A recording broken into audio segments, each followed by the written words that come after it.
am I doing? Welcome back to Not Too Close to Read. My name is Kira. We will be reading some short horror stories by, I think it's Scare Street. And the first one is called Proof by Ron Ripley. This will probably be a pretty long video, so if you guys like long videos, please let me know. I'm gonna try to get the comment section back on my channel. I'm trying to make some changes, so I'll be reading scary stories for a while, and hopefully you guys like it. So yeah, don't know if you could hear me because of the air condition. Anyways, I'm gonna try to get it together, try to get back in the groove of things. I'm excited about posting again, and yeah, thank you for all the new people that subscribed. So yeah, let's get started. Proof by Ron Ripley. Okay. The device was of Joel's own design. It was sleek black and looked as though it might be a current incarnation of some piece of Apple or Samsung technology, which was what he had intended it to look like, and why he had spent a significant amount of time and money crafting the parts necessary. He slipped it out of his pocket once he entered the Milford Antique Co-op and turned it on. For a moment, he experienced a spike of fear as the device didn't immediately come to life. A younger woman smiled at him, and he returned it, stepping aside so she could make her way to the desk. Then, as the fear began to take hold, the device powered up, and he exhaled slowly. He felt sweat bead up on the small of his back, and he swallowed nervously, worried that he was presenting himself as some sort of unwanted person. Focusing on his task once again, Joel glanced around and decided to walk straight ahead, around a highboy Chippendale dresser that was conservatively priced at $14,000. I'm not here to buy furniture, Joel reminded himself. I need to find an item. It is as simple as that. Find an item, purchase it, bring it home, and conduct the necessary research. That shouldn't be too difficult. Not at all. He wandered among tall floor-to-ceiling cases of dark wood and locked glass doors, peered in at the items listed for sale, and periodically checked the device. Nothing as of yet was throwing off enough of a signal to warrant further investigation. The glass isn't giving too much interference, is it? He wondered. No, I tested it out, encased in glass, when I brought it to the cemetery. I mustn't be foolish. I have tested it as much as I can. Joel wandered aimlessly through the shop, listening to the telltale beep, which would, in theory, inform him that a spirit was present. He was beginning to lose hope when he reached the back of the shop, which was nothing more than a conglomeration of small, unprotected booths, often piled high with knickknacks and various sundries. As he passed by a stall filled top to bottom with books, his device chimed. Joel came to a sharp stop, the skin on his arms prickling, his pulse quickening. He turned toward the books, aligning the device at them. It chimed again. Licking his lips nervously, he took a step closer and moved the device to the top left corner. It chimed once lazily and continued to do so as he moved it toward the floor. Then slowly, he brought it back up toward the top in a rigid pattern, which would enable him to keep track of what he had scanned. At the top of his third pass, the chiming intensified, and it continued to do so until he came to a slim volume almost at the bottom of the pile. With his heart pounding, Joel was able to narrow the options down to 3 books. Putting his device away, he removed the 3 books from the pile and carried them gingerly to the front desk. They were chilly in his hands, and his excitement increased as he laid them down on the desk. The clerk, a short, stocky young man, smiled warmly at Joel and chatted idly about the weather and books in general as he rung up the cell and then wrapped the books expertly in brown paper. Joel said his goodbyes and tucked the package under his arm as though he had found the greatest of treasures. Who is to say I haven't? He asked himself. Giddiness racing through him as he climbed into his Mercedes. I know I have. I will bring these home, and I will find out which one of them is occupied. There was a fleeting moment of doubt when he believed that the device hadn't worked correctly, but he shook his head and drove those thoughts away. Focus on the positive. Even if there is only a residual energy here, it is at least a start. Joel backed out of the parking spot and exited the lot, turning right toward Wilton, New Hampshire, and his home. It took him less than 15 minutes to get to his driveway and then another 3 minutes to navigate the twists and turns that led to his home. He was pleased, as always, to gaze upon the rambling farmhouse he had purchased years before. It was surrounded by nearly 30 acres of overgrown farmland, and his privacy was assured, something he considered a necessity when working with his equipment. He knew how keen the paranormal community was to have a device that could accurately identify a haunted object. This is only the first step, Joel reminded himself. Soon, I'll construct a device that will not only identify an item, but will also force the spirit to reveal itself completely as well. He shivered with excitement and pulled his Mercedes into a spot by the side door. Picking up his books, he hurried to the back door and let himself in. He walked along a narrow hallway, avoided the kitchen, and went straight to the back set of stairs that led up to his research room. The draperies on the tall windows were tied back, and the sun streamed in through the warped glass. There was warmth in the air, and Joel could hear the calming, familiar hiss of the steam radiator. He set the books down on his desk, shrugged off his coat, and hung it up on the rack by the door. Humming to himself, Joel turned on his computer and several other pieces of equipment. He had designed and unwrapped where was I at? Humming to himself, Joel turned on his computer and several other pieces of equipment he had designed and unwrapped the books.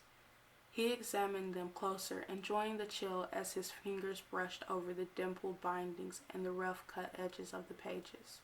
The words were written in what he believed was Latin, but it had been far too long since he had studied the language. Joel flipped open the first book and glanced at some of the pages. With a chuckle, he shook his head and set the book back down. He repeated the process with the other two books, and with the same lack of understanding. Well, I didn't buy them to read them. I only need to see which of the three is currently haunted by a ghost, nothing more. Joel walked to a large box made from plexiglass and held together with a powerful adhesive. A pair of tubes ran into the box, one that would deliver a specialized vapor, and a second connected to a fan that would vent the vapor out into the air, allowing it to be dispersed harmlessly into the environment. Inside the box was a small pad, which was nothing more than a stripped-down heating pad. The wiring alerted to ensure that only a charge passed through the copper rather than pure heat. The plug for the pad was wired through the center of the box's bottom. Attached to an adjustable platform that was bolted to the table next to the box was a GoPro camera. Joel checked the connections, powered the camera, and then went to his laptop, where he was able to look at the box through the feed. Everything is looking good so far. He opened several different cloud storage sites. Each one would keep a raw copy of whatever was recorded, thus enabling him to ensure the safety of the film. I'm going to get something. Even if it's a hiccup and nothing else, I will be successful. I will. Feeling confident, Joel strode over to the three books, took the device out of his pocket and turned it on. Each book gave out a signal, but the one on the right was the strongest. Nodding to himself, Joel put the device away, picked up the book, and walked to the box. He opened the lid and set the book down on the center of the heating pad. Joel closed the box, slid a small padlock through the latch, and locked it. He let out a nervous breath, chuckled, and went to the container of water vapor, which also contained a minuscule amount of dye, and opened the valve. As the vapor hissed into the box, it automatically triggered the ventilation system, which kicked on with a soft whir. Joel's hand shook with anticipation as he reached out and pressed the button to turn on the heating pad. Nothing happened, and Joel chewed on his lower lip nervously. Swallowing dryly, he cleared his throat and increased the flow of vapor, the ventilation system growing louder. He counted to 30, and as he reached out to attempt one final adjustment, movement in the box caught his attention and stole his breath. From the book, a face appeared. It was a young woman's, the boundaries of her face defined by the shifting, swirling vapor around the book. Joel stared at her, amazed, and then stunned, as she turned her head and looked at him. Her eyes widened, then narrowed, her brow furrowing. He took a cautious step back and then forced himself to stand still. She's a ghost, a spirit, perhaps nothing more than a memory of someone who owned the book. Despite what people say, ghosts can't hurt people. People hurt themselves and blame it on the incorporeal dead. This truth reassured him, and he felt comfortable enough to smile. He stepped forward and beamed at her. "Oh, if you could only communicate with me." She sneered at him, and there was hatred in the expression that stole away some of his certainty. He cleared his throat again. "Yes, well, I think that perhaps is enough for today." His hand shook even worse as he reached out and touched the off switch for the heating pad. For a moment the ghost's face lingered. Then she vanished, and he closed the valve for the gas. In a moment the room was filled with the hum of the various electronics and his own shaky breathing. Joel turned off his laptop and the other pieces of equipment, and when he finished, he picked up the laptop and carried it out of the room. He closed and locked the door, then went up to his study so he could examine the footage in greater detail after he ate his dinner. As he went about his evening routine, Joel found himself recalling the sneer and hatred the dead woman had shown him. At first, he tried to shrug them off, but as the night wore on, he found himself growing more and more concerned. What if the dead can reach out and cause someone harm? Is it possible? Goodness, am I going to have to research this before I get any sort of rest tonight?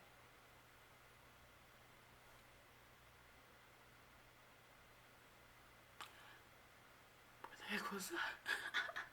With a sigh, Joel realized he would. When he returned to his study with a cup of chamomile tea, Joel sat at his desk and started to review the footage he had recorded. He watched it several times at normal speed, then he slowed it down, pausing to film and jotting down notes on the pad beside him. After he had filled several pages with his almost decipherable handwriting, he opened a new document on the laptop and transcribed it. Blah. Where was I at? Okay. He opened a new document on the laptop and transcribed his notes. It was a long and tedious process, but it assured him the best possible outcome for recording the necessary information. Joel knew of too many amateur scientists and explorers who had destroyed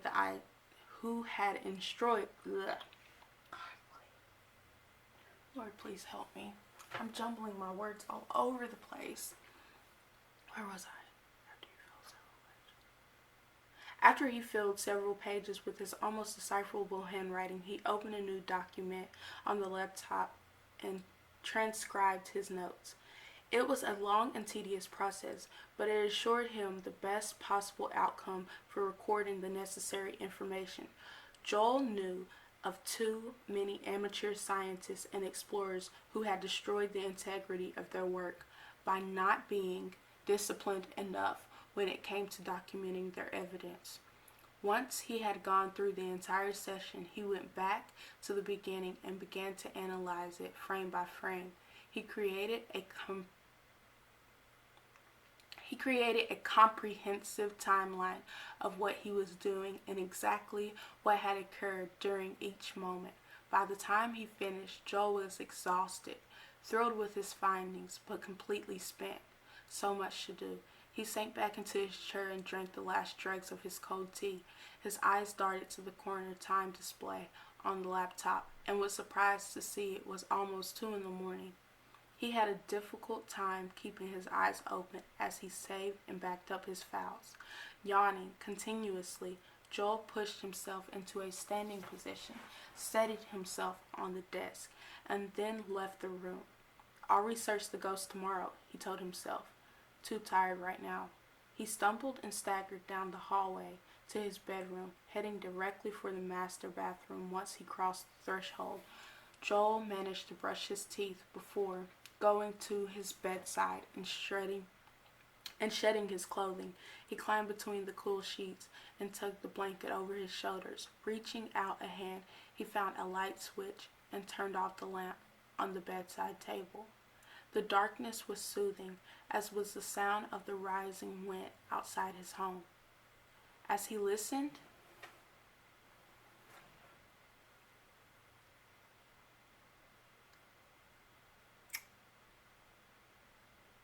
Joel heard the old farmhouse creak and groan, the ancient boards and beams settling themselves in against the weather's onslaught.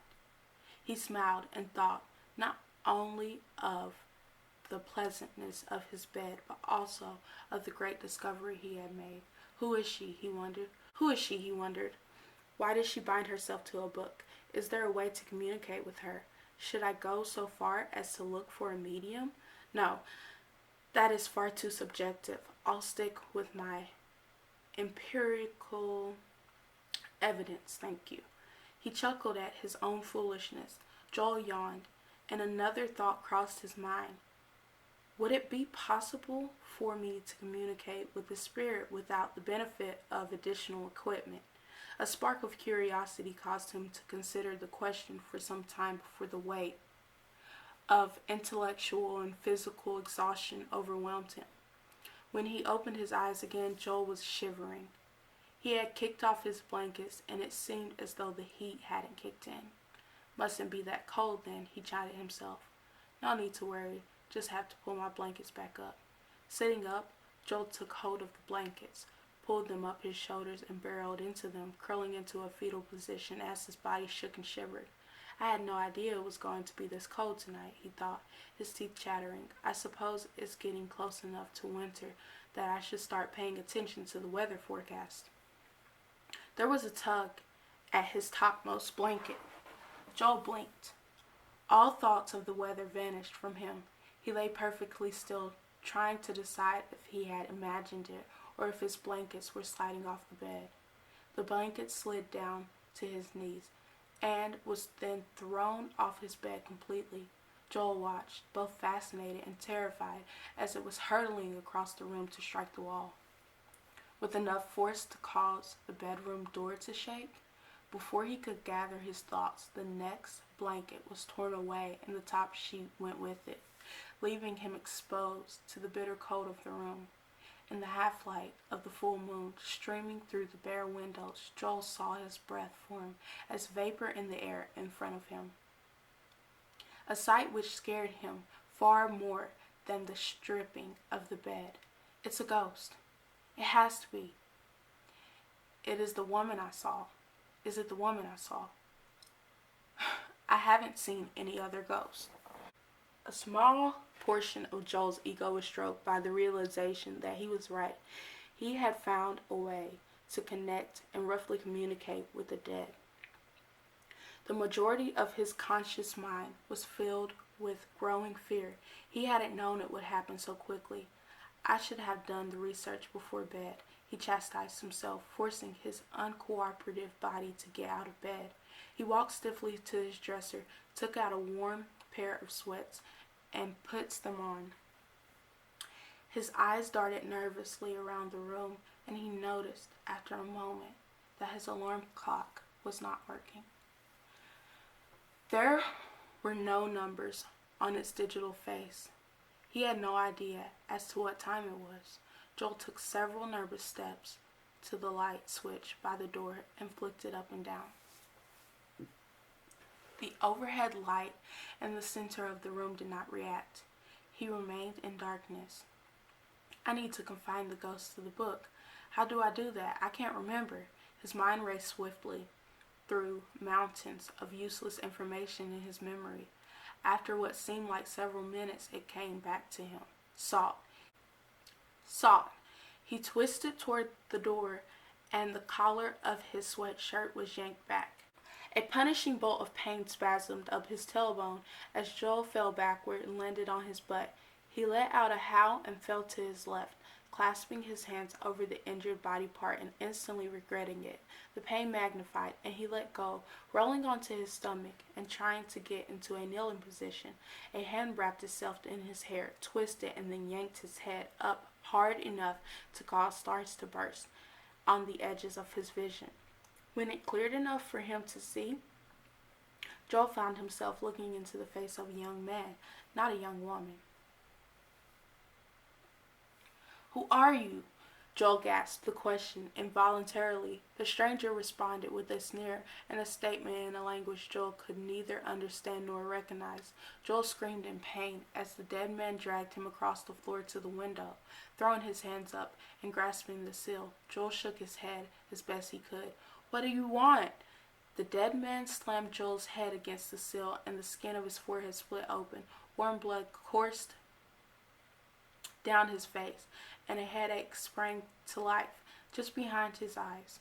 He tried to focus, but the blood made it difficult to see. The dead man spoke again in the unknown language, and when he did, he slapped the back of Joel's head. Joel let out a cry of anguish and tried to get away.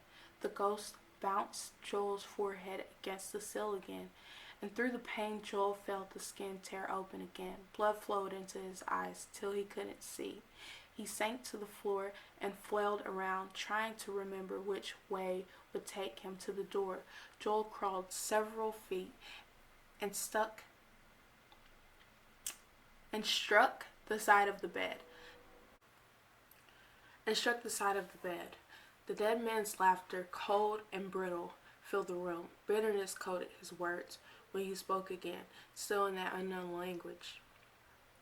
"Just find the way to the door," he told himself, his thoughts echoing inside his head as though they were being spoken.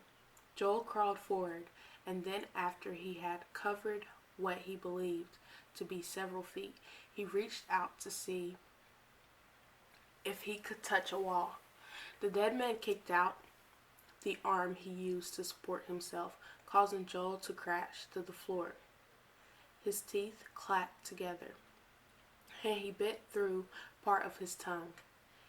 He felt it against the inside of his mouth, and in horrified disgust, he spat it out of his mouth. When he tried to get to his hands and knees, a heavy foot drove him back to the floor. A whispering sound filled the room, and the pressure of his back eased, allowing him the opportunity to roll over onto his side. Joel wiped the blood from his face, and his eyes darted around the room, searching for any sign of the ghost who had been tormenting him.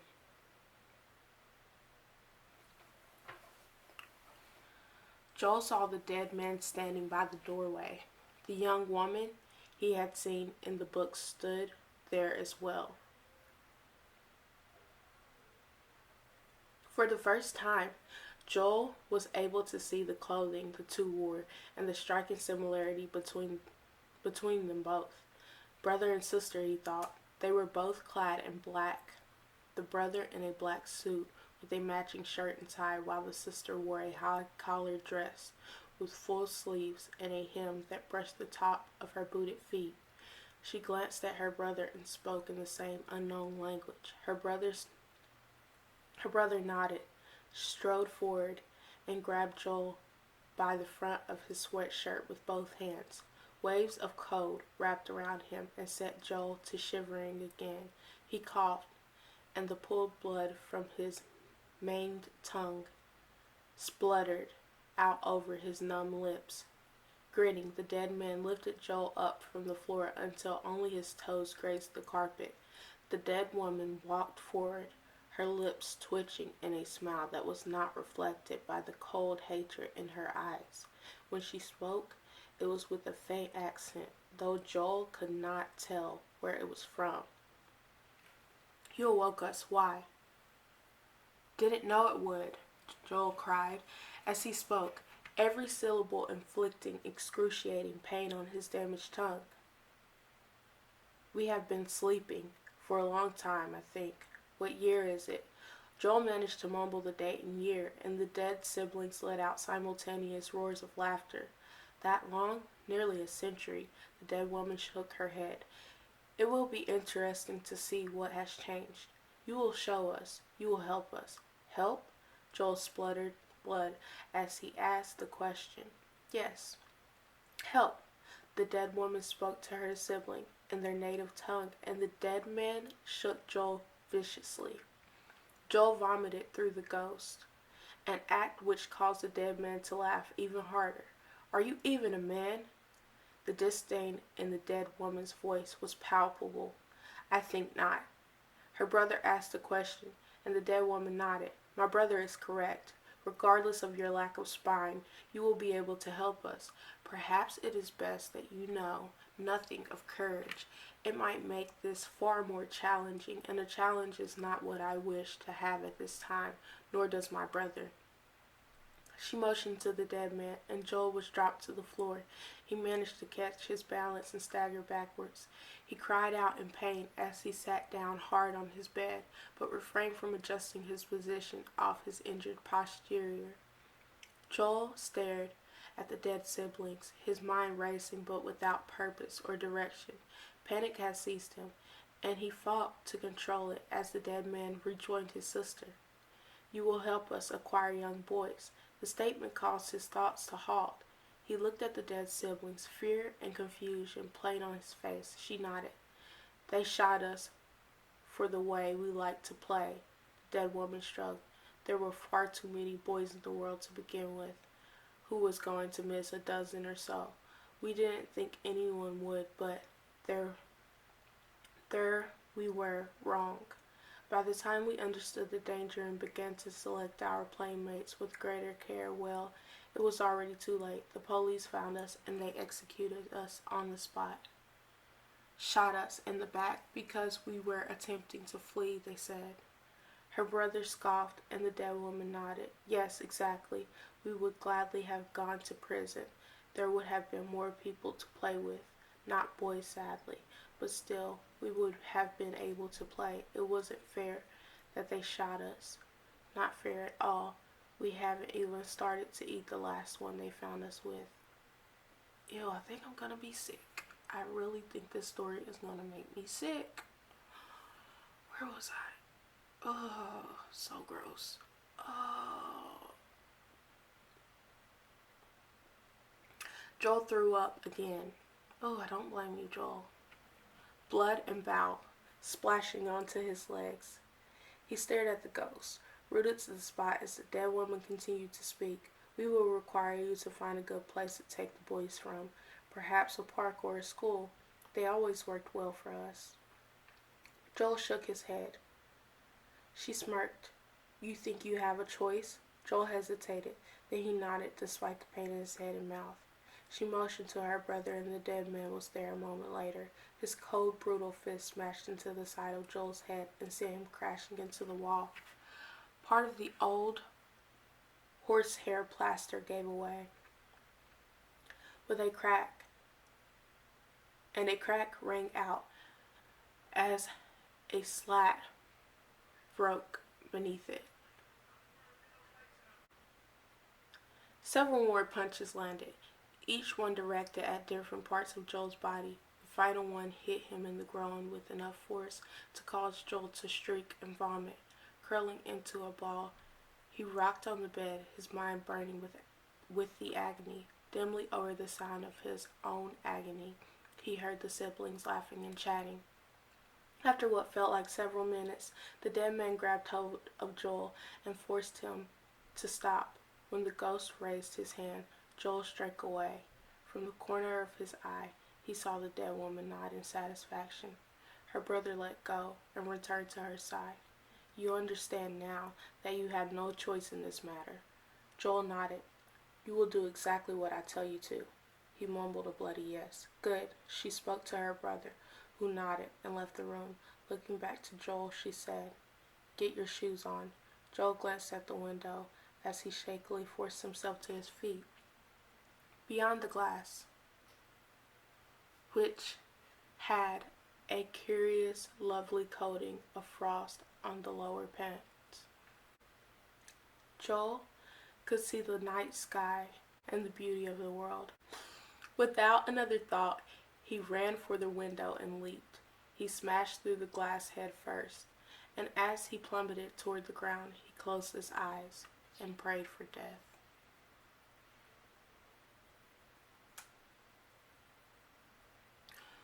Wow. Huh. I guess that was the end of the first story. That was pretty crazy, and yeah. There's always another option, another choice. It's crazy. He decided to jump out the window. Thought he would have went to the kitchen and got salt. Yeah. Well, leave a comment below of what you think of that first story. After that first story, I don't know if I'm going to post this first. I'll probably post something else before this because that was crazier than I thought it was going to be. Anyways,